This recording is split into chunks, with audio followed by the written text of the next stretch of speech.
Hello and welcome to the Speaking Frankly Football Show. I'm Frank Hughes, the chairman of Skelmersdale United Football Club, and alongside me is my co-host and passionate press officer AJ Vigette. Not that being involved with the football club is a prerequisite for hosting a football podcast, but it certainly helps. We are ready to dive headfirst into the vibrant world of non-league football in the Northwest, and we might even take a moment to discuss some of the bigger headlines in the sport.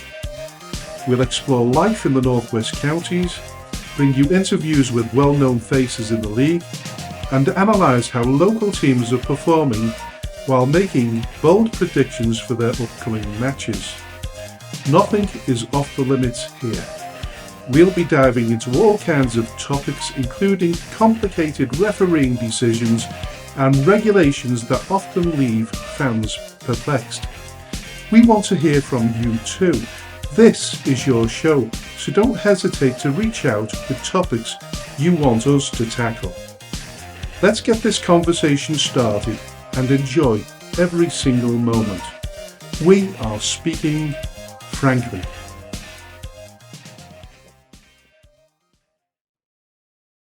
Hello and welcome to the 23rd episode of the Speaking Frankly Football Show, and a warm welcome to my co-host AJ. Hello Frank, hello everyone, thank you very much for tuning in to episode number 23. Coming up on today's show, we have a wonderful interview with the manager of the recently promoted Euxton Villa team, Matt Atherton. He'll be joining us for the interview in part 2. In part 1, we'll be looking over the results from the past week, including the outcomes of the playoff final in the First Division North, the final of the First Division South playoff, as well as the semi-finals of the Premier Division that took place as well. We'll check in on Marine, Southport and Clitheroe, all of whom have had bits to say this week, as well as Wythenshawe Football Club, as well as discussing the ups and downs of the various leagues that we are surrounded by.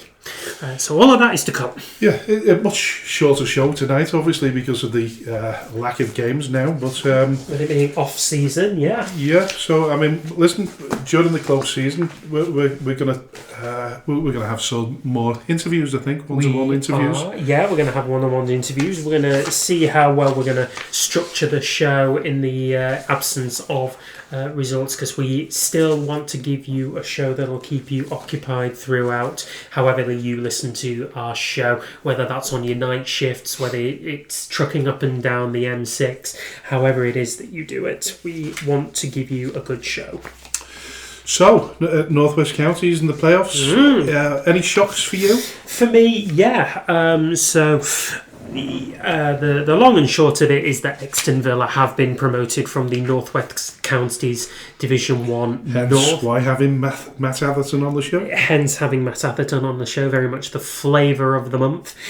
His Euxton Villa side went to the Butcher's Arms, home of Droylsden FC, and won 2-0 in front of an enormous crowd there of over 2,500 in East Manchester on a glorious Saturday afternoon. Yeah, I think it was boosted the gate there because both United and City weren't playing at home. No, they weren't, and although they did, yeah, City had a game at Wembley, down at Wembley, yeah, but that was on the Sunday. So on the Saturday, all the fans seem to have gone to Droylsden instead. Fair enough. Unfortunately, they'll have left largely disappointed as Euxton Villa took the plaudits with the win, and so they'll be playing in the Premier Division next season. Less of a shock in the First Division South as Abbey Hulton United romped to a win over Stafford Town. I can't remember. They had to do it on penalties, didn't they? 3-0 Was it in penalties in the end? Yeah. Oh, yes, it was, of course. Pardon me. No romping at all as far as they were concerned. They romped in the semi-finals. It was a 5-0 win. But no, 2-2 draw in the final there. both teams back and forthing between the lead. Abbey Hulton took the lead after 8 minutes. Stafford Town equalised through a penalty after half an hour. Just 5 minutes later, Lewis Holden put Abbey Hulton back in front, but then top scorer Patrick Mazurkiewicz scoring in the second half to bring the teams back level again, but Abbey Hulton triumphing 3-0 on penalties, so they'll be playing North West Counties Premier Division football next season. Glad you did that bit, because that was a really, really difficult name there. Yes, it was, but nonetheless, Stafford Town have to get over another finals defeat. Of course, they lost to Atherton LR in the Edward Case Cup final a couple of weeks ago, and have now got to regroup for Monday's game. On the bank holiday, they go to Accrington Stanley and play Charnock Richard in the Macron Cup final. They're hoping to become a team enamoured in notoriety for losing 3 cup finals in a single season. Oh, well, that wouldn't be very nice, would it? No, you would wonder whether that would be mired in disappointment, or whether that still could be considered a decent season, although not having managed to lift any silverware, still managing to make a playoff final and 2 domestic cup final competitions. It's 6 of one, half a dozen of the other, and a glass half full. Yeah. So looking at the Premier Division playoff semi-finals, which were held on Saturday, Lower Breck managed to beat West Didsbury and Chorlton 2-1, but it was a very sort of late escape for them, because they were losing 1-0 up until the 80th minute, when Samuel Burns scored the first of his 2 goals. 4 minutes later, he's won the game for them in front of a crowd of 802. Yeah, so West Didsbury and Chorlton took the lead after just after half an hour through Billy Matthews, and that will have delighted the away fans, who I'm sure will have travelled in their numbers from South Manchester to Merseyside to watch that semi-final. They always take a big crowd with them to West Didsbury. But Lower Breck have been known for pushing games right until the very end to get their result, and unfortunately it's proved the same. Unfortunately for West Didsbury and Chorlton, that is. As you say, Sam Burns has managed to score 2 goals in 4 minutes to completely turn the tie around and book them a date with destiny, where they will meet Padiham, who went to Ramsbottom United and won the game 2-1. That was more of a surprise than it should have been for me, really, because Padiham have done the double over Ramsbottom this season and took the lead on the stroke of half-time through Dan Wilkins. Joel Brownhills doubled the lead after 66 minutes in front of just over 1,100 at the Harry Williams Riverside Stadium. Luke Barlow's managed to get a goal back, but in the 92nd minute, which meant it was too little, too late for Ramsbottom there. From what I've heard from the observers of the game, Ramsbottom were playing a lot of Route 1 football, if you like, long ball to the big man up front, but Padiham have shorn that one up from the back and played some really good direct football on the front foot to score their 2 goals. So Padiham will travel from East Lancashire over to Merseyside to the Anfield Sports Community Centre to play Lower Breck in the final on Saturday, May the 3rd, for a place in the Northern Premier League West next season. So listen, I feel really sorry for Steve Wilkes for the most part of the early season. They were doing extremely well. I think 1 or 2 cup runs got in the way. But listen, I've messaged Steve and wished him all the best for next season. He's gutted, of course, but like he says, we go again. Yeah, and he's gonna have to. He's a man with a lot of experience at this level. He'll know just how heartbreaking it is to lose at this stage of the season. It does obviously mean their season finishes in a little disappointment, but at the same time he can be extremely proud of how his squad have performed this season. I think it's reasonable to say that they surpassed any and all expectations, finishing third in the league, garnering some 96 points and making a really good show in the semi-finals. They'll be hoping to go one better next season and either finish top of the league or get all the way through the playoffs and complete that little adventure. But for now, he's going to regroup, more than likely speak to Harry and see how they're best going to go forward. But looking at the form table, Lower Breck and Padiham were in decent form. Yeah, they absolutely towards were. The run-up. They really were, yeah. So Padiham's form largely went unnoticed until about February time when results kind of started to go their way en masse, whereas Lower Breck and Bury were simply unstoppable through the latter end of their games. So this will be a really interesting and probably very tight encounter between the two form teams still to decide. Do we know what the record is between them during the season? Lower Breck and... I don't know. I would have thought that... let me see. Let me just double check my paperwork. Well, the trouble with the website is at the moment you can't get an awful lot of detail off it. No. I was looking for the discipline table. Yeah. Because I was led to believe that we topped it in terms of discipline. Oh. You finish at the bottom, but if you know what I mean, we're at the top. We accrued the least amount of yellow and red cards. Yeah, but apparently it must go on red cards, I don't know, but we're second from bottom, so Atherton LR pipped us to the post number. Honestly, they won. They did the quadruple then. 3 domestic trophies, promotion, and the discipline ranks as well. Fair enough to them. Looking at this, Lower Breck, I know, got a result against Padiham late on in the season. I think it was 2-0. They beat Padiham at Padiham's ground. I can't tell you for certain what the result was in the reverse fixture at the Anfield Community Ground. I'm inclined to think that it was a draw, but I couldn't tell you for certain. I think Lower Breck almost certainly have the edge. It's home advantage for one, it's form advantage for another. And I would imagine that Padiham may bring slightly less of a travelling contingent than West Didsbury did, which means Lower Breck probably have the voices behind them as well. Well, looking at it, they actually... where are we? Lower Breck? Are we on Lower Breck here? Yeah. Lower Breck beat Padiham earlier on in the season 4-1. That was back in August. Right. I'm just looking at it because it gives you a bit of an indication of who has the edge. Then they managed to lose against Padiham in the league in October. Quick home and away, that wasn't it? August and October. Yeah. Have they not played them since?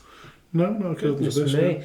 Well, I don't think Lower Breck lost at all after about February time. It was something ludicrous like that their form run was quite extraordinary, really. They actually had the same amount of wins as Bury did, 33 from 46 games, but the difference was the 7 draws and 6 defeats that Lower Breck accrued, whereas Bury were 10 draws and 3 defeats. It was just 3 points in it by the end of it. But for me, Lower Breck go into this one with a big advantage. We'll come to that in a minute. But looking at those results there, I mean, if they could have all gone either way, as you know. Of course, again, at this end of the season, twitchy bum time, as you call it, the results really, really could have gone either which way. Or, as I say, I'm a bit more surprised by the Euxton Villa result, and that's no disrespect to Matt Atherton and his team, but I thought with home advantage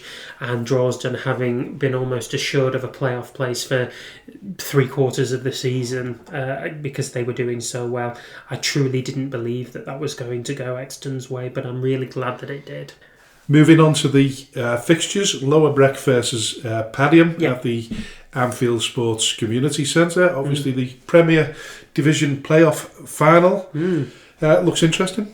Very interesting, yeah. So, see, the The Your fixtures money's on between the Lower two. Breck? My money is absolutely on Lower Breck. Yeah, I mean, I know that results were split between the two of them earlier on in the season, but Lower Breck's form in the last few months has just been unstoppable, really.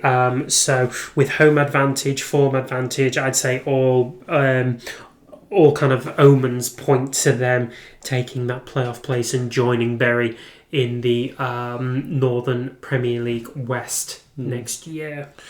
I'm assuming you can pay on the gate. I would think so. Yeah, I know that they've got. I think they've got website release as well, but you may very well be able to pay on the gate as well. Yeah. So Monday the 5th of May, it's the Macron Cup final. It Charnock is. Richard versus Stafford. You mentioned that before. I certainly did, yeah. So it's the Bank Holiday Cup final at the WAM Stadium, home of Accrington Stanley, that will play host to the Macron Cup final between Charnock Richard and Stafford Town. So Charnock Richard obviously finished mid-table of the Premier Division, and Stafford Town finished third in the North West Counties Division 1 South, and were also gallant runners-up in the First Division South playoff final, losing to Abbey Halton, and also runners-up in the Edward Case Cup final last month. Choose your money. Well, yeah, my money would be on Charnock Richard. I think Stafford Town have shown that they are unfortunately juggling a playoff run and a couple of cup finals may very well have ended in them running out of steam at the vital part of the season. So Charnock Richard, my money is on them. Well, I'll go Lower Breck versus... where have I gone? Yeah, sorry, I've come back to Lower Breck. I don't know where I've gone there at all. Yeah, Charnock Richard. I'm going to go for Stafford. You're going to go for Stafford on this one. As you mentioned, the WAM Stadium, an interesting little story is that the chairman and owner has stepped down. Andy Holt, after the shenanigans with the local politics in Highburn Council. Oh, yeah. Over the licensing laws and what have you. He's decided to step down. Right. So a couple of weeks ago on the show that we revealed that Accrington Stanley and the local council Highburn had elected to close the local events venue that had recently opened in the midst of the WAM Stadium that had been licensed for musical events and social events, and was only really in its infancy when it became on the receiving end of several noise complaints from those living in the vicinity, which has led Highburn Council to vote in favour of closure. Andy Holt, understandably very, very disappointed with that, and putting out messages, saying as such, and now has decided to step down as chairman of Accrington Stanley. I think he had long since advertised that he wanted to, move on from the club, or wanted to put the club into better hands, but it would seem like the recent local politics have kind of forced his hand. Frank, what do you think? Listen, he's put an awful lot of money into that football club, and the gates have rised year in, year out. They bring in an awful lot of business to the town, and somebody there within that council is obviously blind or oblivious to it all, and that needs to change, because a very, very good chairman there and businessman now is lost and left. Hopefully he'll have a change of mind at some stage. Maybe the council will renew that friendship, as Andy puts it. They gave him I think it was the freedom of Accrington Stanley or something like that. Accrington itself.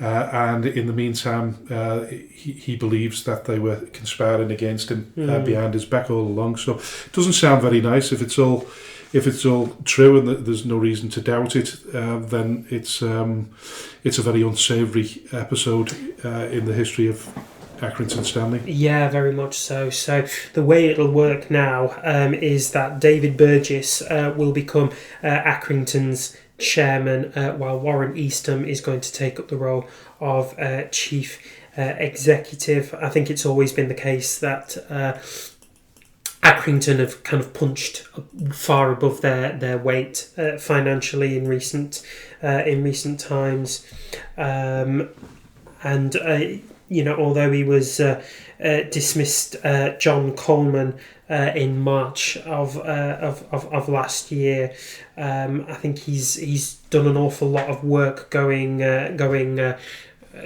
the club off the pitch, improving the facilities at the WAM Stadium, improvements to the pitch and the stands, as well as this venue that has now been the cause of a divide between the club and the local residents. So we certainly wish Andy Holt well with whatever he decides to do, and hope very much that Accrington Stanley, now go on the up and up from here. Really. Yeah, we just hope that history doesn't repeat itself.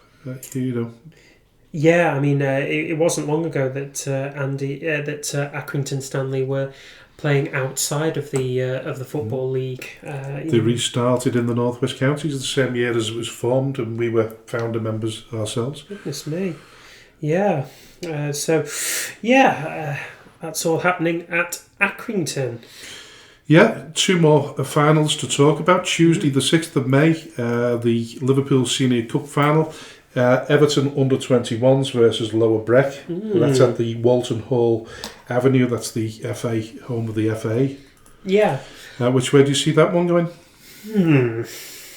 So, my money will be on Everton under-21s for this one, just purely because I would imagine Lower Breck are putting a lot of eggs into the playoff final of the Premier Division 3 days before they're due to play the under-21s in the Liverpool Senior Cup final. It's a big ask. Now, we know from previous experience that Lower Breck's midweek games have always caused a little bit of concern as regards to their fatigue levels and their injury risks. And I wonder whether this may be a little bit of a step too far, or whether it'll be a step that they choose not to put everything into. I'm certainly not accusing them of blowing off a cup final, but I would understand completely if they'd want to put more of their energies into the Premier Division playoff final. So for that reason, my money's on the under-21s. I'm going to go for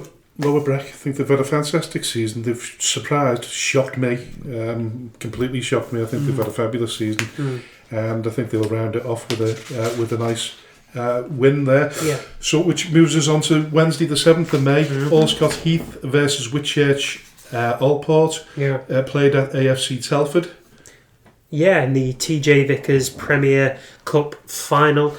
So Allscott Heath did not have a fantastic season domestically, finishing 15th out of 18 teams in the North West Counties Division 1 South. As for Whitchurch Allport, I'm not entirely sure where they finished or how their domestic form looked. What can you find out about them? Whitchurch. Yeah. Yeah. Well, looking at it there, there's Whitchurch. They're not in the. Are they in the Cheshire League? Yeah. Well, I mean, they're from. They're based in Shropshire. Right. So they play in the Midland Premier Division. Oh, that makes sense. So they finished 10th. Listen, we don't know a great deal about Afraid not. either team, do we? We should have done our homework before this, to be fair, but I'm going to go for Allscott. I'm going to go Whitchurch. All right, okay. Nice one. Listen, just a quick shout out to the ESPFA Academy team who were in the League Cup semi-final today. They managed to win 2-1 against the Cheshire Sandbach. Yeah, the Cheshire FA. Yeah, the Cheshire FA. And Hayden Bedford scored the first goal, I think. And the second goal was scored by Davis, but the Christian name...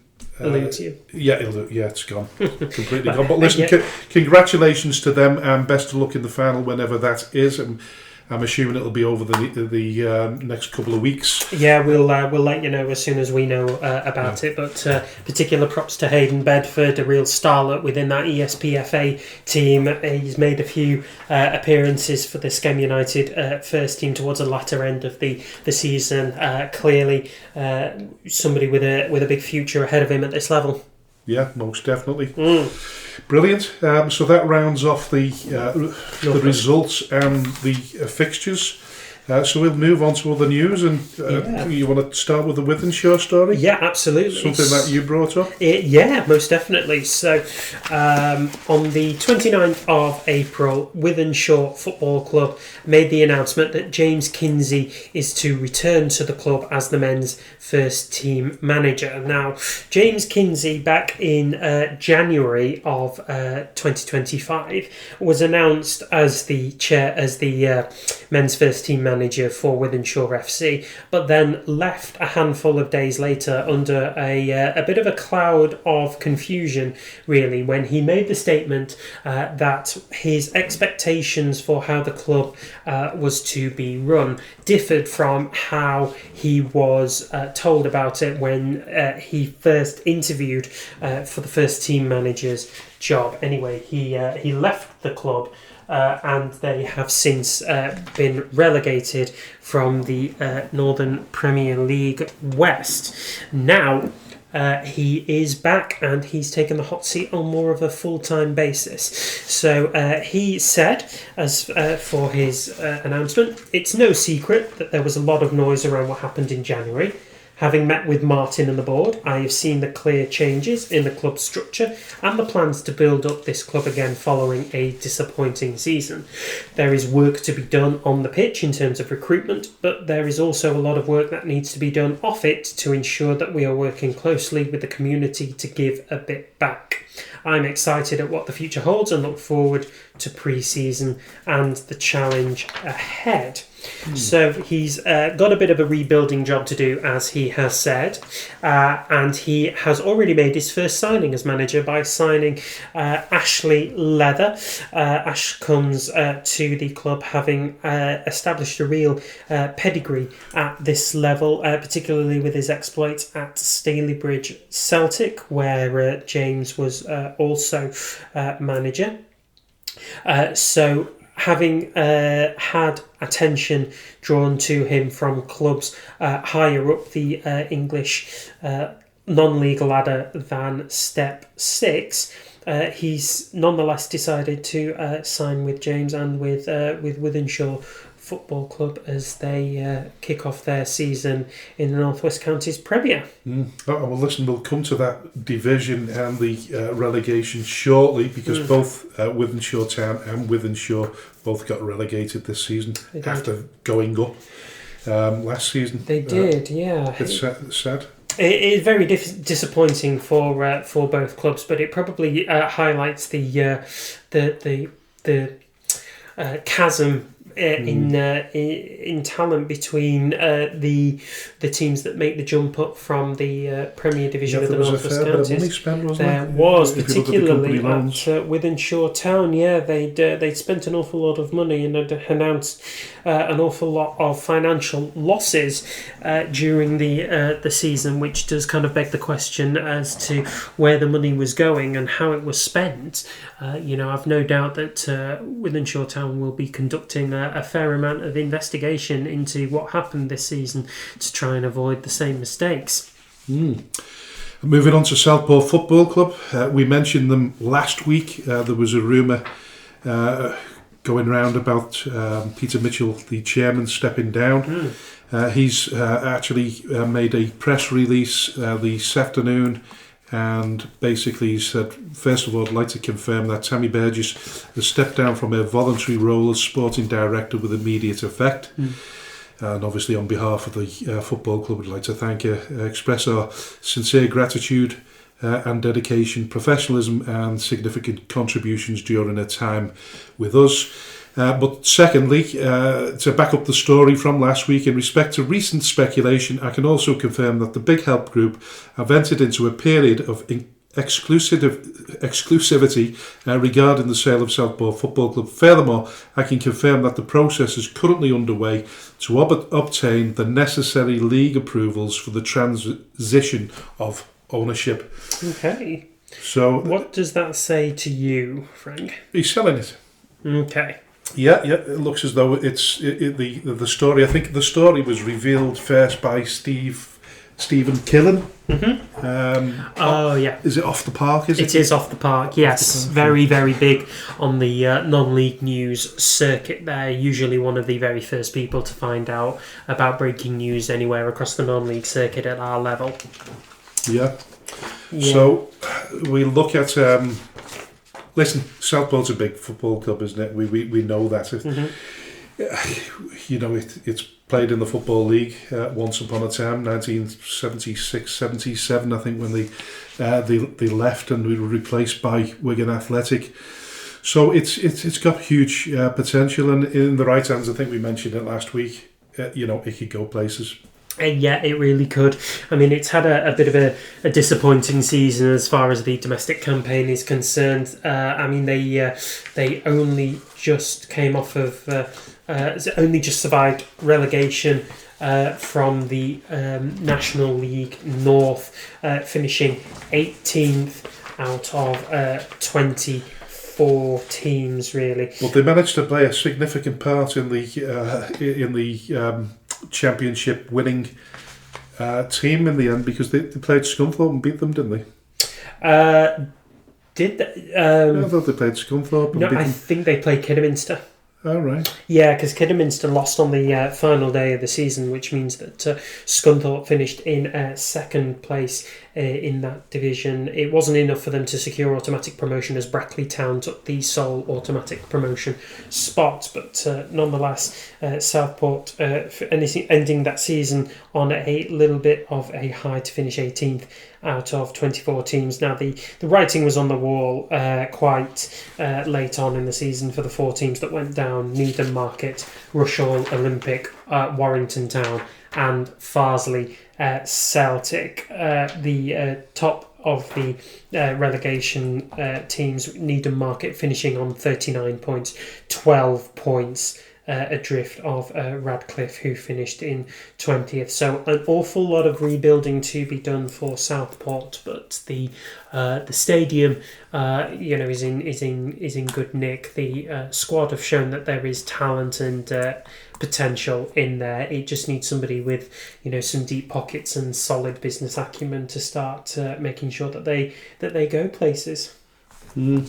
So looking at the bottom of that table, like you say, Southport managed to scrape through, but the teams at the bottom, as expected: Farsley Celtic, Warrington Town, Rushall Olympic and Needham Market, all being relegated. Yeah, so that means that Warrington Town, at the very least, will they be in the Northern Premier League next season? Northern Premier League, yeah. Yeah. Okay. So will they be joining Warrington Rylands in that league, or are they a couple of divisions below?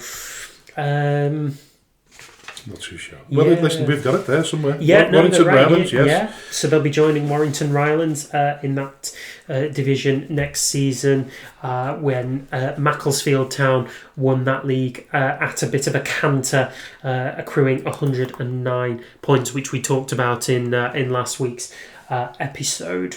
The playoffs are still to be played out between Worksop, Stockton, Guiseley and Ashton, I think it is. Yeah. So we've got a bit more time today. I'd have looked at the fixtures, but I didn't have any time. No, so we'll go through how those playoff fixtures pan out next season. Yeah. So in the Northern Premier League itself, the 4 relegated teams, were Matlock Town, Miclover, Basford United, and Blythe Spartans. Well, we've spoke about all of these clubs, haven't we? We've featured them: City of Liverpool, Blythe Spartans and Farsley Celtic, all relegated. Yeah. They've had really, really difficult seasons. Yeah. A lot of speculation. surrounding particularly Farsley Celtic. Yeah. Blythe Spartans, as we had Tony Young on the show, didn't we? Did, yeah. A few weeks ago, and he talked about how disappointed he was with the football club, and he made his feelings known to the supporters after that 5-1 defeat at Bamber Bridge. Yeah, I remember. We just wonder whether all these clubs now are in better shape moving forward with current owners or custodians. Yeah. We just don't know anything about City of Liverpool at all. No, so City of Liverpool's kind of future as an existence really does hang in the balance at this point. Somebody has noted that the website is no longer up and running for City of Liverpool. Now that can mean an awful lot of things, really. Not least that they've gone out of business, but if it's any comfort to you, Skelmersdale United's website isn't currently functional. It can just mean that it's just too expensive a cost to try and shell out, when more traffic these days is being focused on the social media side of things, which is free for one. So City of Liverpool have also their future in the stadium that they currently share with the Widnes Vikings Rugby Club. Yeah, that's also in the balance. Really, there's not been any confirmation as to whether they're extending their stay at the ground or whether they're moving on to pastures new. We do know that there are previous ground share agreements with Prescott Cables and with Burscough. Those two clubs have previously entered into ground share agreements, but nothing has been announced from either of those two clubs as yet as to whether City of Liverpool will be taking on the tenancy or whether City of Liverpool have got their own piece of land. We just don't know anything at this point. Well, what we do know is that there was a 31st of March deadline to get a ground share agreement in. One can only assume, because nothing's gone public, that the ground share will continue with Widnes. I'll come back to Hanley Town in a minute, but Widnes managed to win the league on the final day. They won the Division 1 West, so they'll be playing in the Northern Premier League proper next season. Congratulations to them. We played them in a pre-season friendly, and we could tell they were going to have a good season. Yeah, absolutely. So they managed to hold off the interests of Hednesford Town, who it has been well known as to their financial power, but Widnes managing to hold them off on the final day of the season by securing the victory that they needed to take them up as Division 1 West winners. So Hednesford beat Vauxhall Motors in their playoff, and Congleton Town won on penalties against Chase Town, which means that second place will face third place to join Widnes in the Northern Premier League next season. Just going back to Hanley Town, obviously relegated just above City of Liverpool. We interviewed their new chairman, Tom McGrew, a few months ago. We don't know a great deal about them. There doesn't seem to be a great deal of progress in terms of what's going on the pitch. There's not an awful lot of noise coming out of Hanley Town at the minute. They did manage to finish the season 21st out of 22nd teams, and adrift from the bottom, but also a drift of Wythenshawe in 20th, just the 25 points accrued all season, with 5 wins and 10 draws coming out of that. Now, as we said, there was speculations about their existence as well, and kind of the financial irregularities which surrounded their former chairman. Now Tom McGrew has come in. He's not made a great deal of noise about his plans for the club. He's not made a great deal of noise for anything on and off the pitch at this minute, which means he and his immediate seniors and partners within the club are making noise between themselves. You would hope anyway, as they prepare for a return to the Midlands Premier League. Well, what we did know about Tom McGrew is he's obviously a successful American businessman. Yes. But I think reading between the lines, we didn't think he had very, very deep pockets like some American businessmen. No. But we did expect him to put a few bob in there. We did. Did he allude to that? I think he was more wanting to make the club as sustainable as what he could be, which is absolutely the going interest these days. I think long gone are the days when oligarchs came in and threw money at a football club, even down at our level.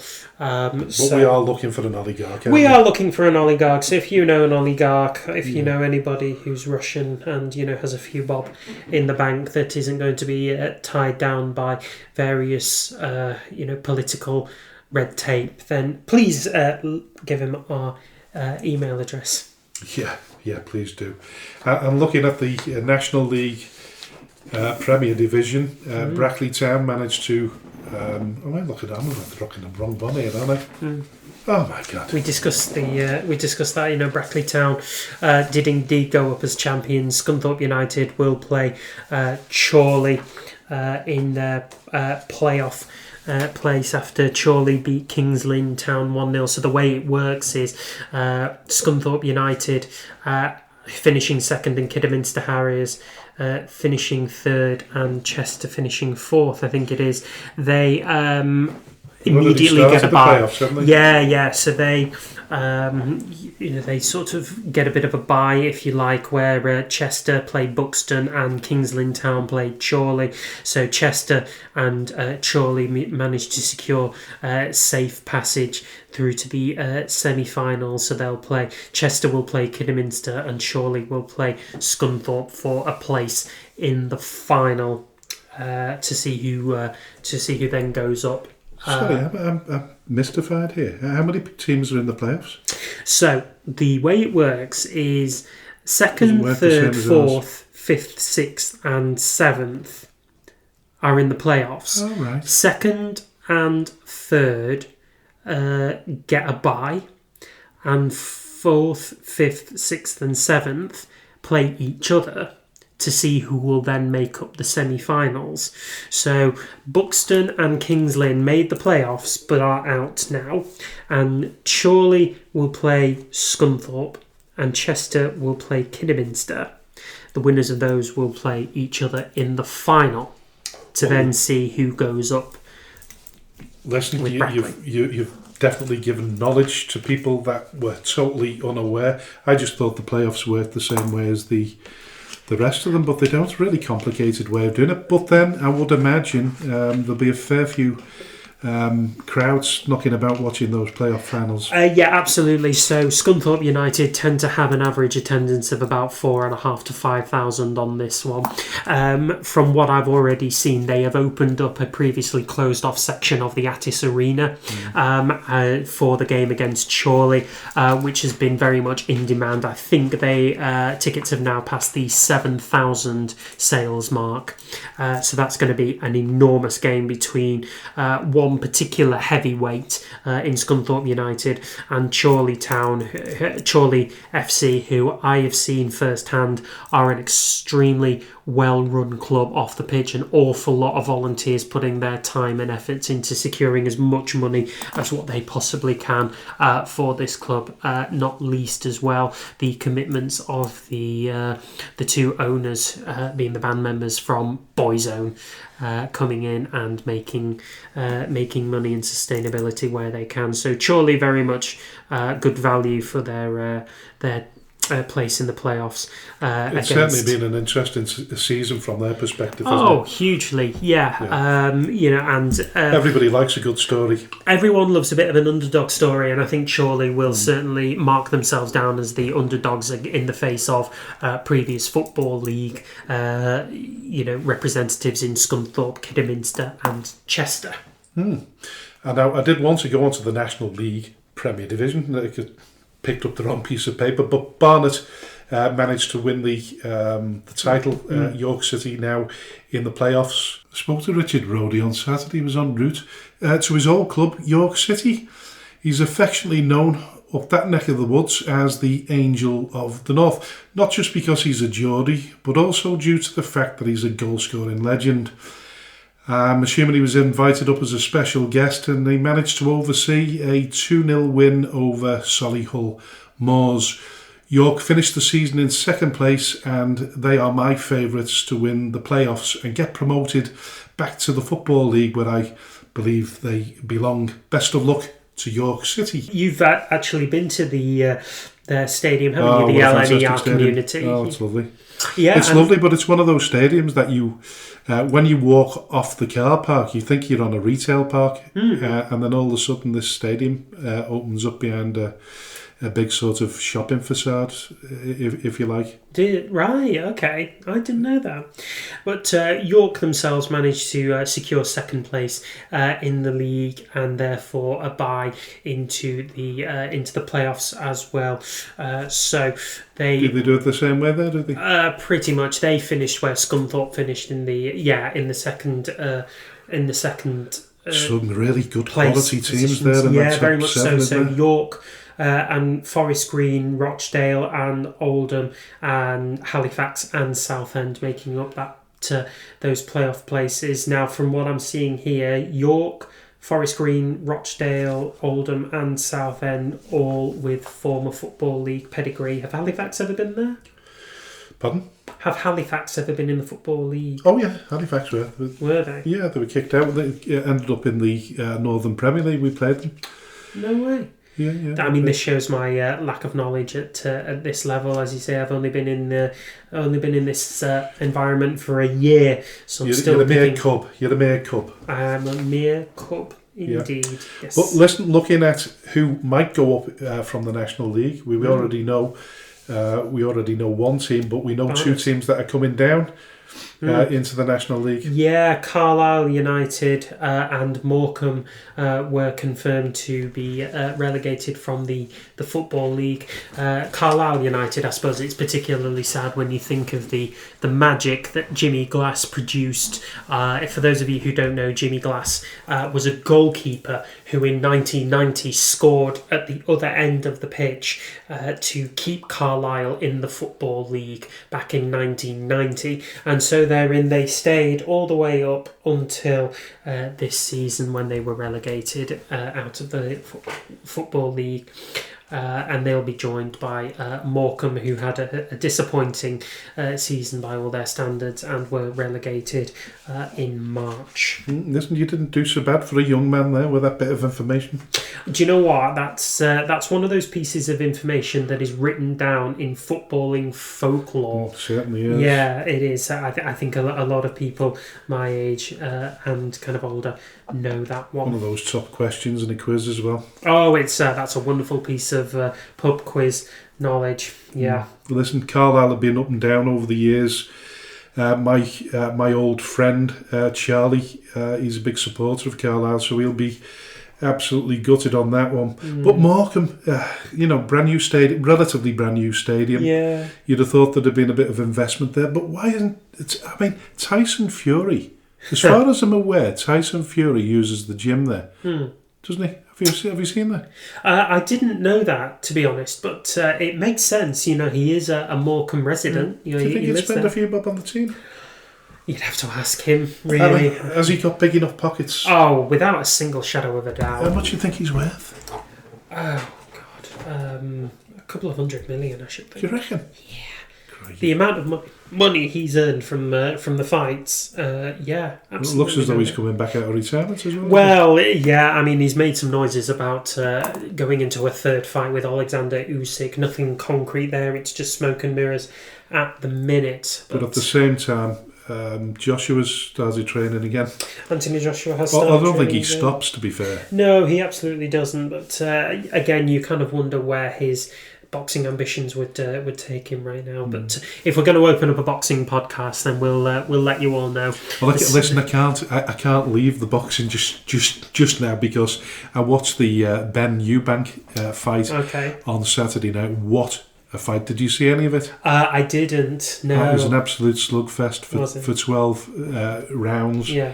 The last 2 rounds, Eubank come to life and absolutely battered Ben. Yeah. It was close. Yeah. It was very close, but he managed to win by a margin of four rounds, which Eubank, yes. Which a lot of people didn't agree with. No, I think people thought it was a lot closer. A lot of consensus is that if Eubank was going to win that one, it was by a lot closer margin than that. I'd heard that four rounds was quite generous. Yeah, well, he had to lose all that weight. Well, we'll say he had to lose weight, didn't he, before? He did, yeah. He hadn't made weight, and he was fined quite a substantial amount of money. Something like 300,000. Yeah, something quite ridiculous. But yeah, his head was twice the size when he went out of the ring, Eubanks. In terms of he'd been pummeled that much, yeah. He ended up in hospital for the next 2 days. He as well. certainly did. Yeah. Just shows you how difficult that sport is. But look, we've slightly gone off track there. We have gone off. You wanted to mention Clitheroe, didn't you? I did, yeah. So Clitheroe's season, although that hasn't led to promotion or relegation, I think it would be fair to say, if you're a Clitheroe fan, that it has been one of relative positivity there. So back in December, Carl Garner, the CEO of Clitheroe Football Club, went on record as saying that his club's current financial situation was unsustainable, and they would have to make some serious amendments to how they were using their money if they were going to survive as a football club. What he then did was bring in Sean McConville on a player role basis to try and stave off the threat of relegation. So when Sean came into the club, Clitheroe were 18th in the league and very much staring down the barrel of relegation. It's an amazing feat, isn't it, for Sean McConville, his first job in management? Yeah, it was his first job in management. He did kind of perform. It wasn't a capacity of player coach, but largely he was on the sidelines and influenced proceedings from there. And it was quite a stunning turnaround as Clitheroe went unbeaten in 9 of their last 11 league games and finished 10th in the standings, so a jump of 8 places from where McConville first took over them at the start of the year. What's also interesting to note is that they could have finished as high as 7th had results gone their way just on the final day of the season, and if you ask most Clitheroe fans, they could tell you that they would have easily finished in the top 6 or even gone for the playoffs had a few results gone their way. Now, one of them that stands out for me was the Vauxhall Motors clash a couple of months ago when they were 3-0 up and ended up drawing 3-3 with a last minute Kevin Ellison goal in added time, securing a point for Vauxhall Motors there. But it was those kind of divides that showed the difference between how Clitheroe can be on their real good days.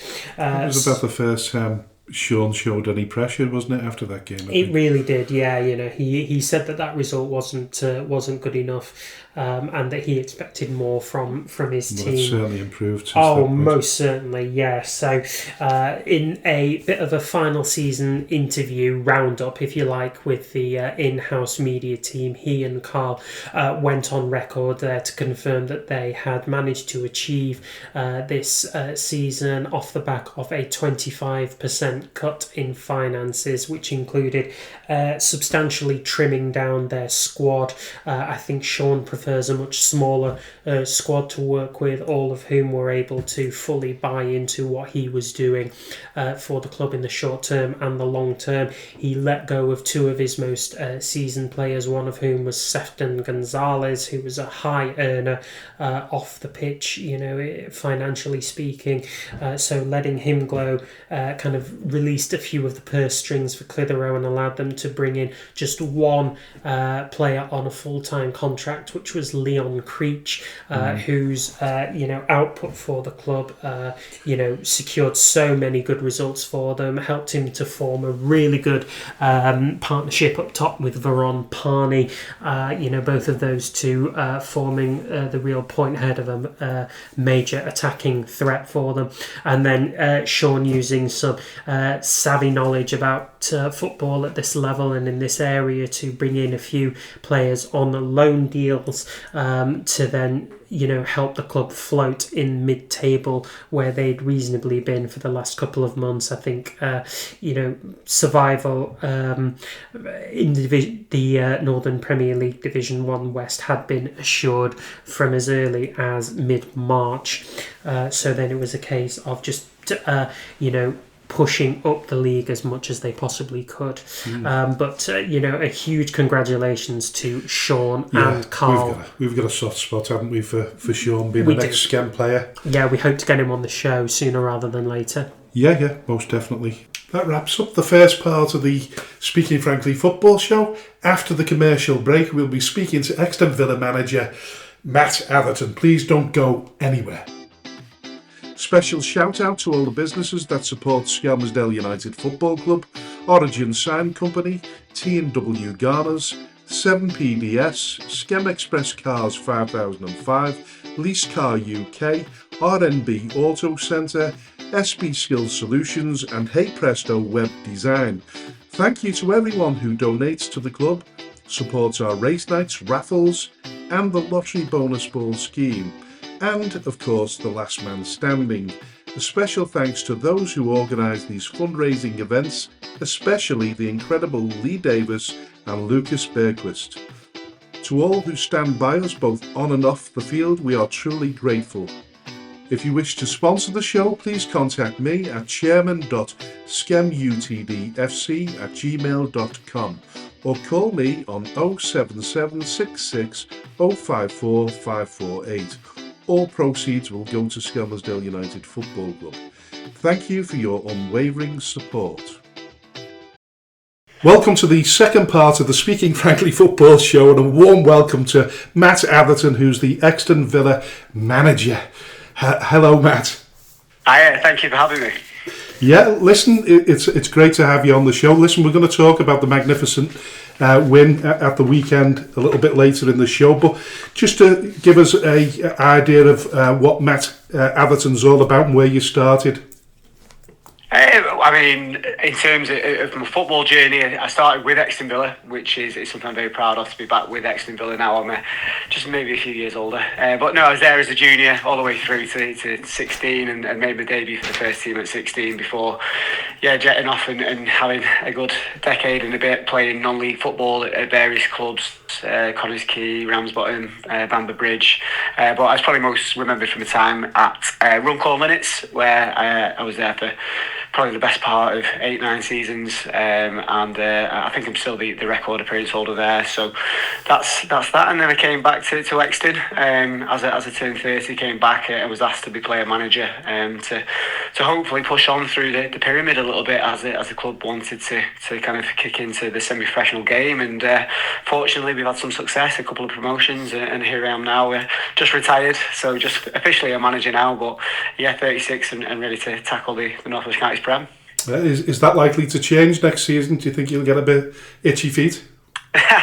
I've said I'll join in with the lads in the pre-season a little bit, but I think I've recognised my legs in my dotage are starting to go. So I'm always going to be around, and I'm probably better telling the lads how good I was rather than showing them, because some of them won't believe me. So you never know, but you never say never. But I think there's better players around now. Listen, this is an absolutely great story, because how old were you actually when you started at Euxton Villa as a junior? Right at the youngest age, I think probably 5-6 years old. It's my local side. I live 5-10 minutes away, so I was very fortunate to go there. It's a fantastic setup. It has been for decades for junior football, but it never really had a big presence at the men's level. But I always kept in touch. The manager of the first team at the time, as I came through and got into the teenage years, the manager is now the chairman, and he was manager of the club for over 20 years and is doing a fantastic job as chairman as well. So we always kept in touch throughout my kind of non-league travels, and when the opportunity came up and it suited my personal life as well, being a teacher and very busy home life as well. So after I was very fortunate to win the league with Runcorn, we won the North West Counties Prem, and when I did that, I just turned 30, and it just seemed like the perfect opportunity to come back. Excellent. And listen, not a lot of people know this, but you once dual registered with Schem, but you never played. Yes, I think I'm not even sure I was asked about that, to be honest. I think at the time I was playing for Runcorn, and you know what it's like when you get to that transfer window. I think Skem, it's probably a good decade ago this, and Skem were a really kind of force around the local area in non-league. And I think the transfer window had gone, so one or two of us were asked to dual reg, just in case they had any injuries during their running. But no, never actually pulled on the shirt. So I played Skem many times, but never played for them. No. And listen, you were also assistant manager for England schoolboys under 18s, which you started 3 years ago. Yeah, that's something I'm really proud of. I've been very fortunate to coach the England schoolboys now for 3 years under two different managers, and it really came through the kind of district county setup, which is very historical, traditional kind of path route through schoolboy football. But I was involved with the Manchester District Association and then Greater Manchester Association, and then eventually was asked to do the England stuff. So yeah, we played the Centenary Shield over the last 3 years, and we've had some good, bad and ugly seasons, but we won it in our first year, which was a fantastic experience, and just being able to work with some very talented young footballers and travel a little bit of the country and Great Britain with them as well is an absolute privilege. And what's it looking like, the setup for the future, the under 18s? For England schoolboys, so I mean the England schoolboy system, without getting too detailed, is something that was it was the biggest way of kind of moving through the into the professional game. If you went back decades before the academisation of the professional game, obviously academies have really professionalised junior football. So England schoolboys now is only representative of players who are still in education. So you're not going to get players who are at Man City, Man United, those type of teams, but what you'll get is some of the best young players from non-league teams, and then also some players who are either on trial at clubs or are playing at Cat 3 clubs. So they come from all over the country. Tend to find players who come from areas where there's maybe not as many academy teams, so maybe not have been spotted. And the aim is always to do well in the Centenary Shield against the other home nations, and the aspiration for the lads is to try and get them back into the professional game. So every season we seem to have a few players who come through that path through. An example from a few years ago was Sam Tickle, who's the Wigan goalkeeper, England under 21s now as well. So there's always a few success stories along the way. Nice one. Yeah, absolutely. Just to move the conversation over to your time at Euxton Villa, it's been a bit of a rise up the ladder for them, to say the least. In your first 2 seasons in the Northwest Counties, you lost in the playoff semi-finals to Chatterton, and then to Ashton in the next season. That must have been particularly heartbreaking. Yeah. I think the first year we really rode on momentum. We come out of the West Lancs, so we had to meet ground grading. We had COVID years. We had a number of barriers along the way. So to just be in the Northwest Counties with Euxton Villa, very much the underdogs, no budget, no one was getting paid, and it was a backs against the wall kind of David and Goliath scenario in the first year, because realistically our squad probably wasn't strong enough to maybe go and compete at the top end. But we really rode the momentum, did brilliantly well, and we lost 10, ironically, because this was the score. We won on penalties in the semi-final this year, but we lost, I think it was 10-9 on penalties in the first year against the eventual winners, Chatterton. So that very much still haunted me when we came to this season. But both years, I think it was tougher last year because we lost the semi-final and also the Edward Case Cup final. So that was a double whammy, which hurt because we felt like we were a better team. But without a doubt, this season, it's definitely the strongest group we've had. And we hopefully use that experience and shown that we can overcome adversity, win on penalties in the semi-final, and then have a fantastic performance in the final to win. You certainly did, and I think a point to kind of investigate there is after having endured so much kind of nearly moments, I think, if you'd like to sort of put it that way, did you find that it was easy or a bit of a challenge to retain the players who'd maybe got a bit of itchy feet and wanted to explore horizons higher up, if you like?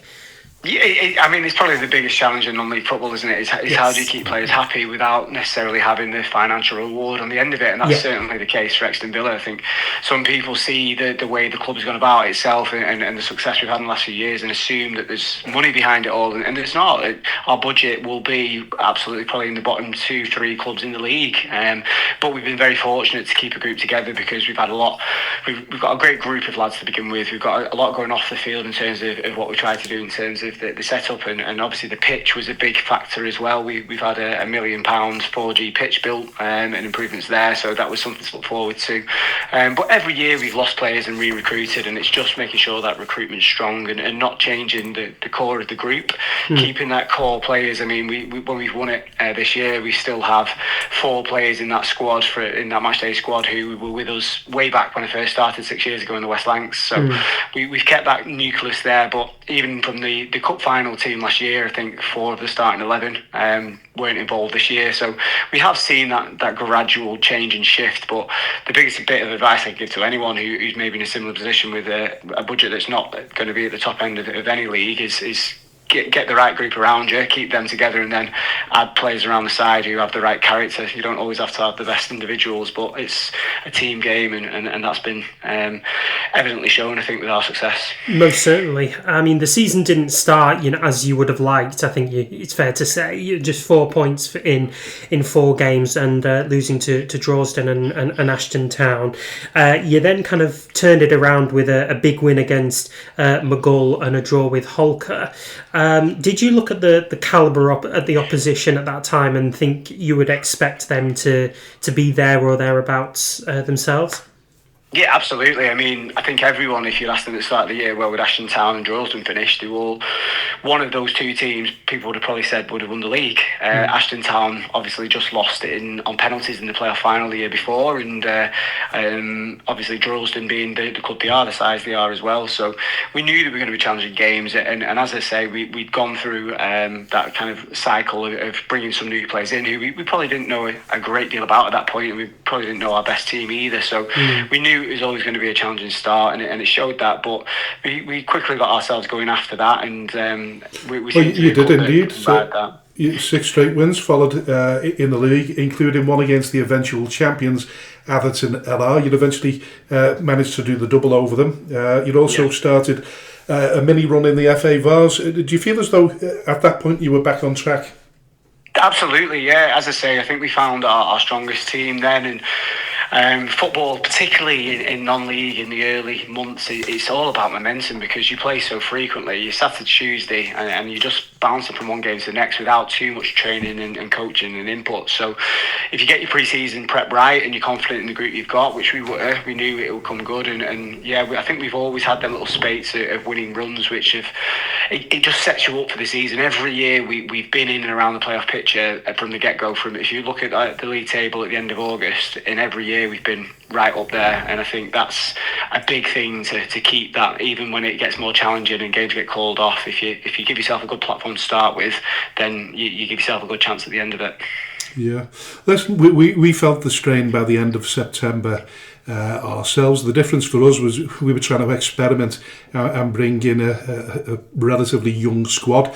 How did you feel about the top heavy fixtures at that stage? Because you played 16 games within a couple of months. It was excessive. I do think I understand some of the logic behind it, and they've had the fingers burned in the past with games being called off, etc. I think our situation with having a 4G similar to Skem is that you know your games are going to be on. So actually, could there be a bit more foresight in the way that the fixture scheduling is done? We were fortunate. We worked on it as well, but we had a really good cup run, a few good cup runs, which meant we didn't have gaps in game weeks, so we had that momentum all the way through the year. But teams who don't have those good cup runs, who maybe get knocked out in the early rounds, they find that they have 2-3 weeks without a game with the way the fixtures are scheduled. So that's a challenge as well, which can be good or bad depending on how you use those 2 or 3 weeks. But we certainly are a team that prefer to keep playing and keep that momentum going.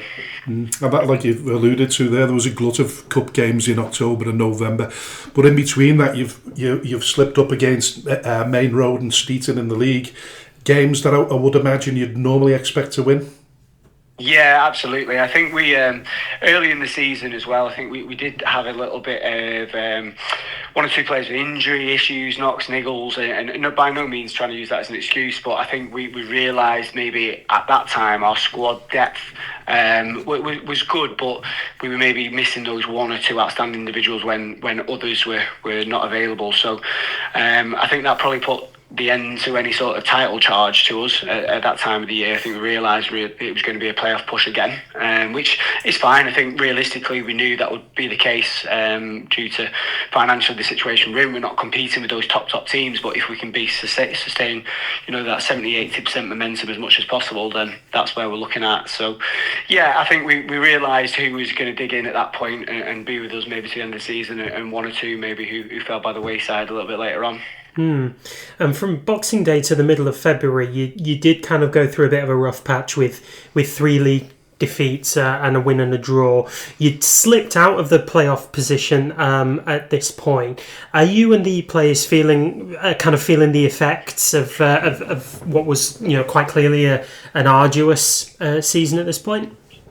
I think a big factor, because there's a lot of context to every club season, and a big factor to us around that time was that two of our, arguably at that point, our best players in terms of form, 2 players we brought in during the summer, both actually went travelling together.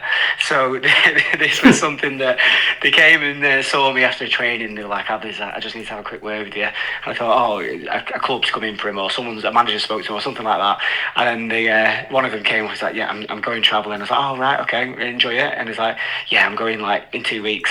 I was like, all right, thanks for the notice. And then the next training session, his mate came up to me with his tail between his legs and said the same. So that was a bit of a hammer blow, because both at that point that was our top goal scorer who went, and then also the player who had the most away man of the match performances so far that season. So I think we as a management team and the players themselves felt that, and we had to readjust, and I think that was that time where we just looked at, we may need to bring a player or two in here at this point just to strengthen us again. Well, you absolutely did. I mean, one of the major signings for you after the turn of the year was Rajapal.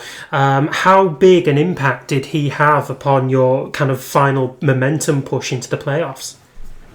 Yeah, I think the 3 signings we brought in, Luke Gibson, Ethan Dar and Rajapal, but the biggest thing they brought with them was that experience of playing in big pressure moments and in big games.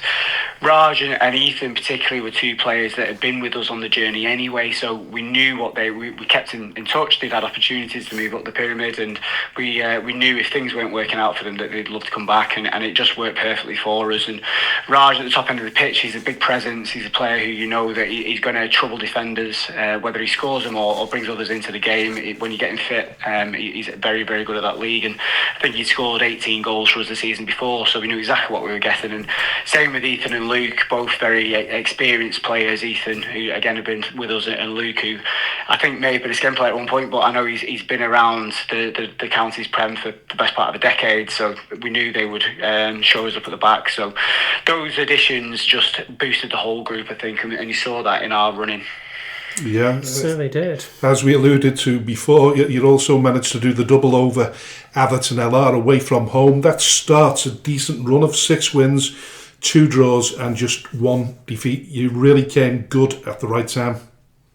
Yeah, I think the LR game was that turning point for us. It was a pivotal moment. I think that was Raj and Ethan's debuts as well, funny enough. But LR have done fantastically well. A team that a lot of people can look up to in terms of the way they've done things. And we always had good games last season. We had some belting games where we just fell the other side of the results. So, yeah, it was really nice to go there and get that win, because that just proves to the group, you know what, there's absolutely nothing that we can't do this season if you can go there and win, because they were in such good form in both the league and cup, and we went there and deservedly won. So you're right, it set us up, and we had 1 or 2 hiccups along the way where we maybe dropped a few points here and there, and probably should have finished a little bit higher, but I think those slip-ups almost just gave us a reality check at times when we needed it, to just make sure we got back on track. Yeah, most certainly. I think it's fair to say that for the most part of the season, the playoff positions, or certainly the first two or even three, were kind of, you knew, you kind of had a good idea of as to who was going to get those, but it was largely a close run thing between yourselves and Darwin, and I know AFC Blackpool kind of put up a bit of a fight for you as well. Once you'd secured that playoff spot, what was the feeling like amongst the group? Were you kind of galvanised? Did you feel like you could win it? I mean, it's probably twofold, really.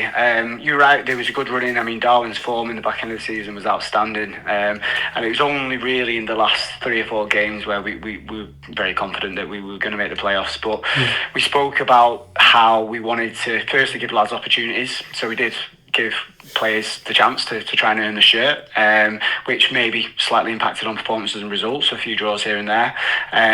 But then after that, when we kind of said, right, now we're getting down to business, this is what we believe is going to be the strongest 11 to go and win it, and the subs being a huge part of that as well. I think then you saw us really hit our stride, and as soon as we got that winning run going in the back end of the season, that took our momentum into the playoffs, because Nelson and Droylsden came into it not in the same form, and I think you saw that in the games we played. I think in both games we were probably the better team.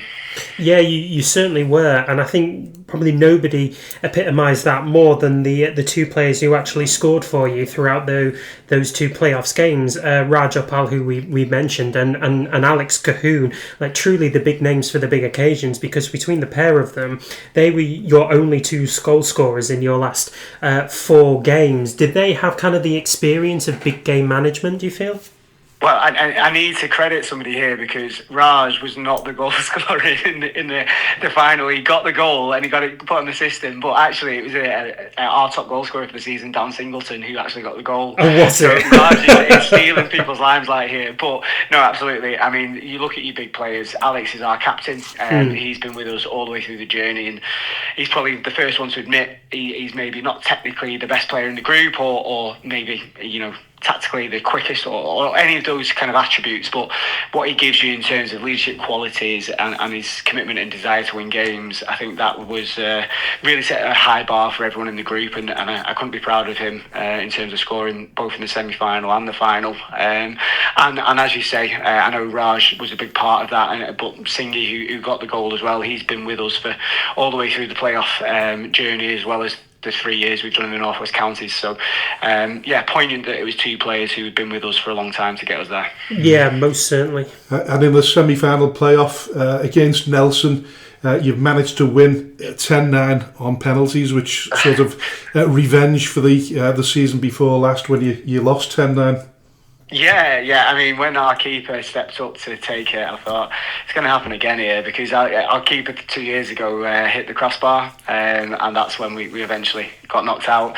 And when he stepped up, I thought, my eyes were flashing before my life was flashing before my eyes. But no, the lads, the penalties they took were outstanding, and they all showed a lot of courage to keep going, and absolute credit to them, because we've been in those situations. Our penalty record probably isn't the best, but it certainly was good enough on that day. But you've had to do it the hard way. You played Nelson away from home, then you've gone to Droylsden in front of a passionate crowd of 2,500.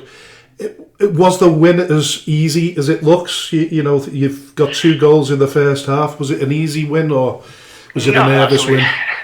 No, absolutely not. It wasn't an easy win, but it wasn't a nervous win either. I think we spoke a lot about using the away game as an opportunity really to put the pressure on them, because they're going to have big crowds expecting them to win games, and certainly in the Droylsden game it was a very partisan crowd. But I said to the lads that half of the people there may have not been to a Droylsden game before. They don't know what to expect, and they're there for a good day out. They're there with their friends, probably having a drink or two, and the best thing you can do is get an early goal and try and disrupt that good feeling, because sometimes that goes on the pitch and the players struggle to manage that, because ultimately these are lads who are playing kind of step 6 football, so maybe they're not ready for those big occasions, I don't know. But certainly on the day we did exactly that. The game plan worked to a T.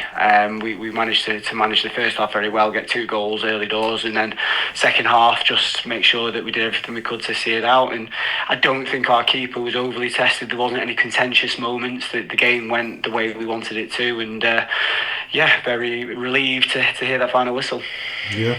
Listen, Tommy Lawson once said to me that winning the league is great, but winning the playoffs is a much better feeling. Do you agree? Do you agree? Yeah, I think I as a manager, I'm not sure how I feel about that one because I've won it as a player, I've won the league as a player, now I've won the playoffs as a manager, and I think as a manager, the difference being is that it's you're thinking about everything all the time, and especially in the build up to the game, you overthink things, you think about tweaking things, changing things, and that was the beauty, I think, of being in playoff games in previous years where we'd not won. We'd learned not to overcomplicate things, keep things simple, keep the pressure off the players as much as possible, and that experience really helped. But yeah, without a doubt, I mean, from a player's perspective, probably to win a playoff final was unbelievable. I know the celebrations both straight after the game and leading into the Sunday morning showed the lads were delighted with the win, and now we can sit back and look at it. It is something that it stands very high in my mantelpiece in my footballing career so far, and we're really looking forward to next year now.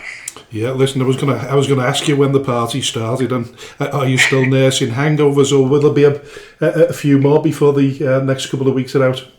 Yeah, we are going to have a celebration. We've got, every year we try and get down to the races, so we've got our end of season awards and a races coming up next weekend, which we're all very much looking forward to. I know the lads have got their kind of players kitty to spend on a few drinks here and there, so that'll be our last big blowout. But the one thing I've already started is planning for next year now, because with the playoff final being 2 weeks after the season ended, obviously other teams have had those 2 weeks to start sorting everything they need to do. So also in my head, and I'm in the conversations I'm having, is looking ahead and thinking, how do we best tackle the league above. Yeah, listen, we're hoping to have Mark McDonnell on the show during the break. At the tail end of February, when we played you, I spoke to Mark. He explained the progress of the club behind the scenes, and I have to agree, it's a magnificent setup. But you've been there for quite a while. What's it like in comparison to when you first started? Oh, I mean, it's the club itself. Everything is different now. I think there's still some people who hear the name Euxton Villa and know of it as a junior team and don't even realise there's a men's team now that will next year be playing in the FA Cup.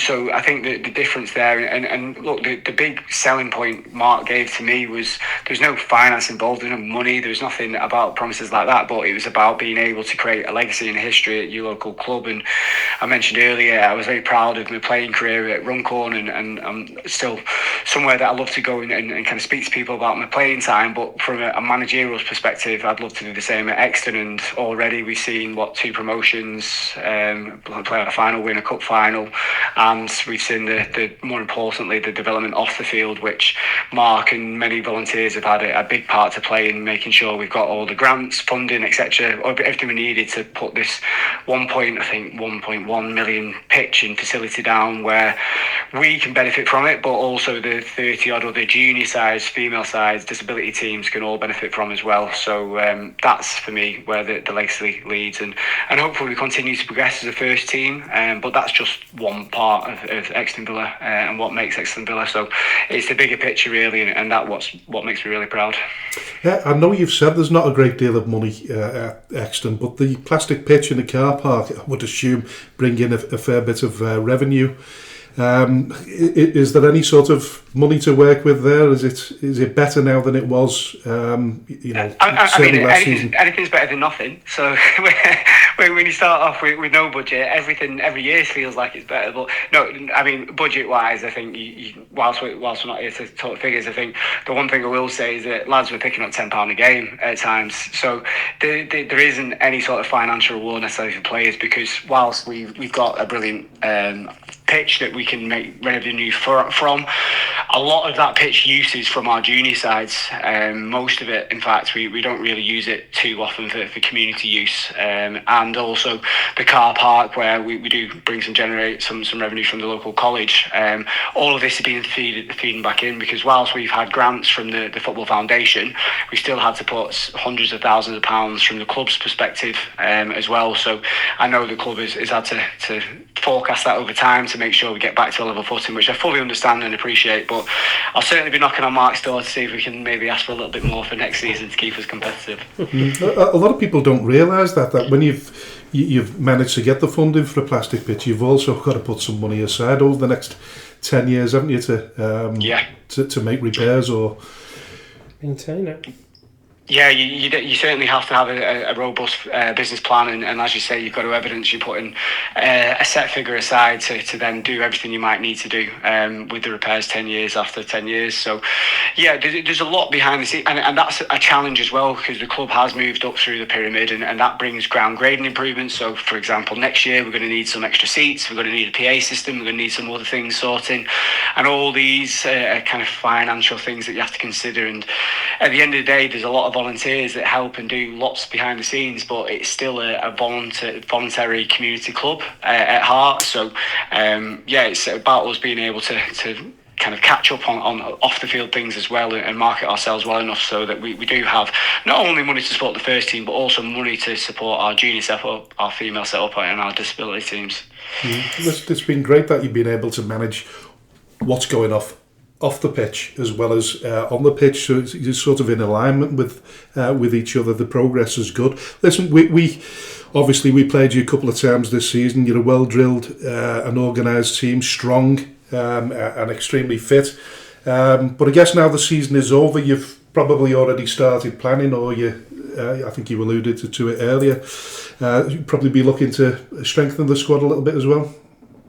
Yeah, I mean, I think I'm delighted to hear what you said about the way you perceived our team and performance, because that's very much what we try to build, is that team environment, that team ethos, and fitness costs nothing, and being able to work hard and work as a unit is really important and takes you a long way in football. So that is certainly something we focus on. And when I talk about the team, the biggest thing for me is keeping that team together now. I think we've had players come back to us who were talented, could have gone elsewhere, but they wanted to be part of that playoff journey, such as Raj, Ethan, Luke. And then we've got some other fantastic young players who've come through in terms of the last couple of seasons, and then our long-standing players who've been with us a long time as well. So I think with the group, it is 90% there, and they all deserve the opportunity to go and challenge in the league above. They're the ones who've got us there, and they've certainly not done it for the financial rewards. So I want to give them that chance, but there's still that if that's the 90%, there's still that 10% where we can absolutely improve and look to improve. And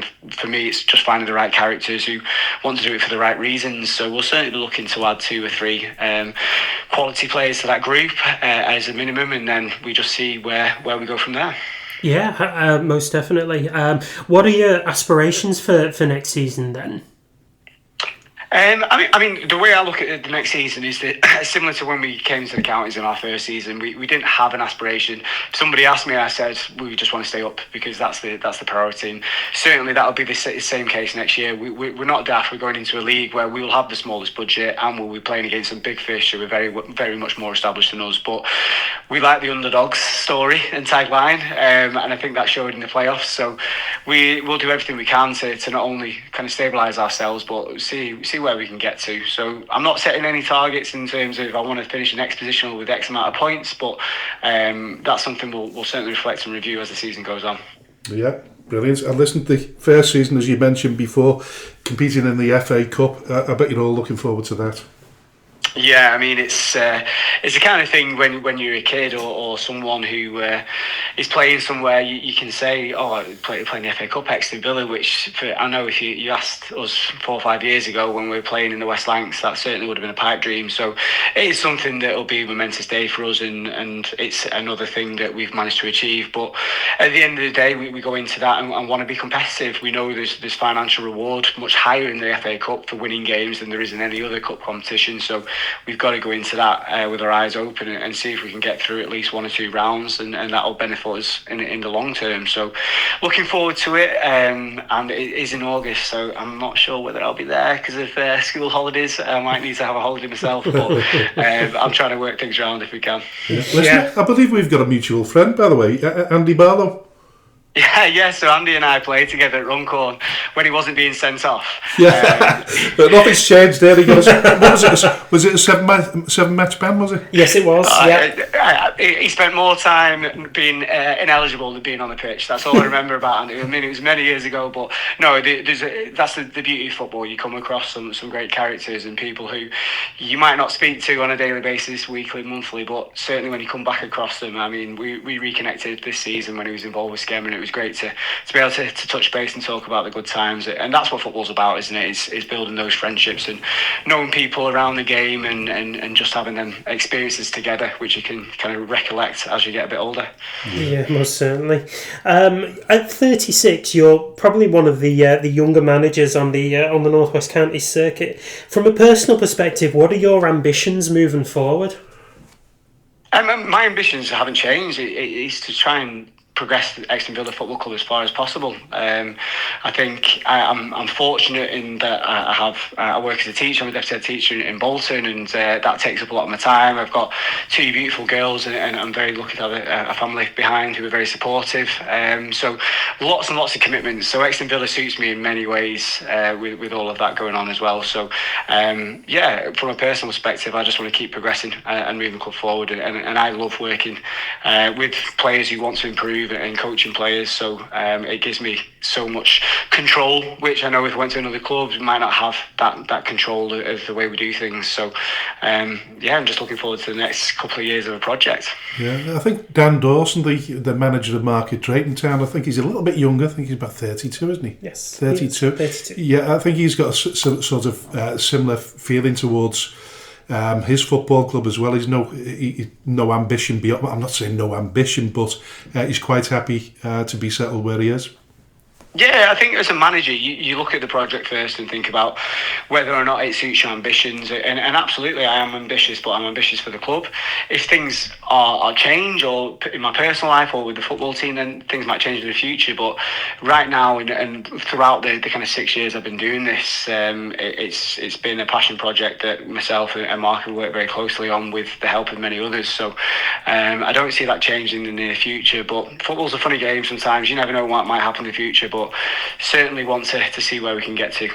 Yeah, absolutely. And then that must mean that you and Mark have an awful lot of conversations about your ideas for where the football club goes in the future. Has he kind of earmarked what he wants from the club in the kind of the near and the far future?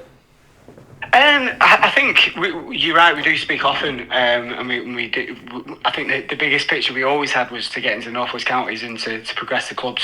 You look at local teams like Charnock Richards, for example. They're a club that historically we played a lot in the West Lanc days, and we saw the progress that they made. And Euxton absolutely shouldn't have ever fallen behind the way they did in terms of maybe not progressing as quickly as Charnock did. So that was always our first priority, to kind of get on par with a local side that we've seen do it and had success. So I think we're just at that point now, is looking at the bigger picture, because we are far more professionalised than we've ever been.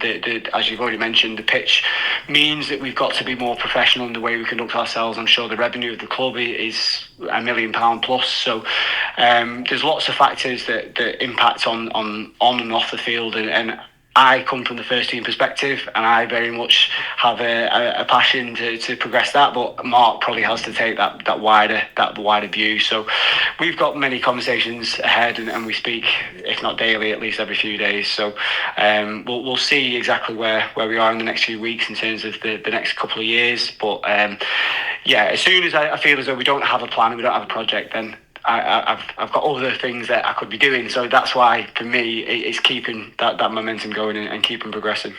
Well, listen, it looks as though there's a very good relationship between the pair of you. But is it sometimes difficult with him being the manager of Euxton for so long?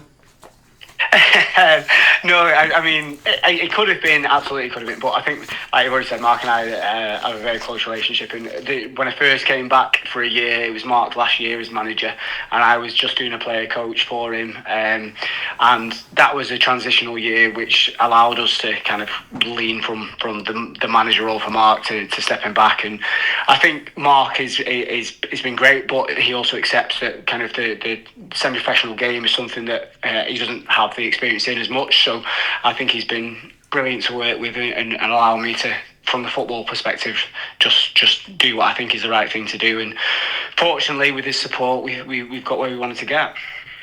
Listen, there's absolutely no doubt about it. The club is in good hands. Great chairman, a great manager. You've had an absolutely terrific season.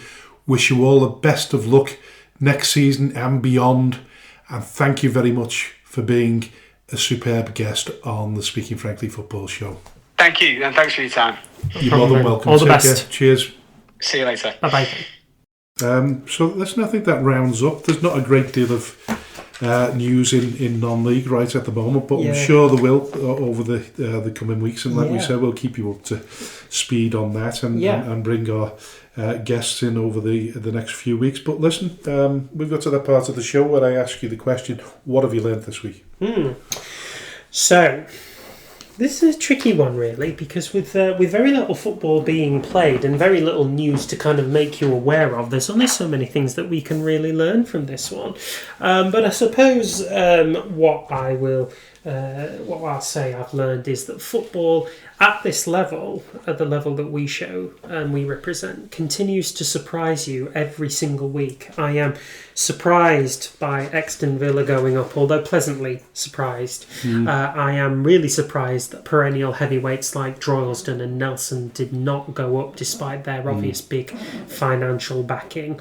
I am surprised at Stafford Town's not fall from grace, but their steam slowing down at this point in the season, when it looked for all the world like they would run away with the league and be promoted and maybe add a cup final to their CV from this season. So that's what I've learned, is that football at this level continues to surprise you.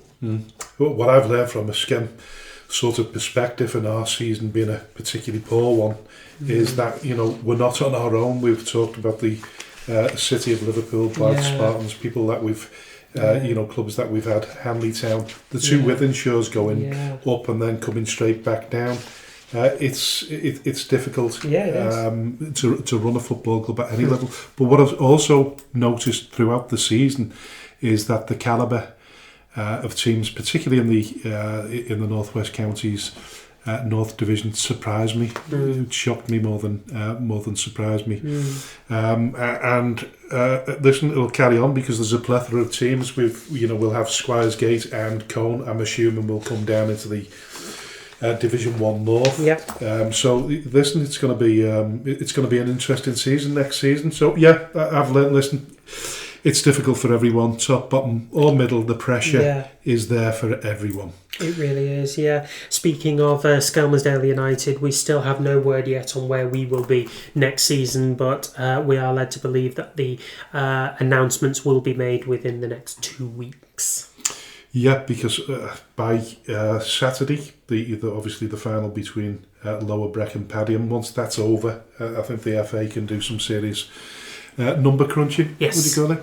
Analysis, I suppose. Analysis, and see where we end up. I don't know whether it's good or it's bad. I get varying degrees of people saying you might, and others that have been on their ground travels. I think the Lukins have been to. I think they went to Fulwood Amateurs the other week, and they were talking to someone there. I think it was last Saturday, and they were talking to someone there, and they said, "Oh, well, listen, we've heard that there's going to be no relegations, that you're going to get a reprieve, but." There's nothing to substantiate that at all. It's all kind of gossip and mirrors at this point, really. Unfortunately. But listen, that rounds off episode 23 for this week. I'll leave the final words to the dulcet tones of AJ. You've been listening to the Speaking Frankly Football Show with me, AJ the Jet, and my co-host, Mr. Frank Hughes. We are on most streaming services for wherever you get your podcasts, including Spotify and Amazon Music. So please subscribe so that you can be one to find out when the latest episode of the Speaking Frankly Football Show has been released. Please also rate and review, as we do thrive on hearing your feedback. We are also on the social media channels of X and Facebook under the banner term Speaking Frankly Football Show, and we will be back next week with episode 24 of the Speaking Frankly Football Show. Until then, bye bye for now.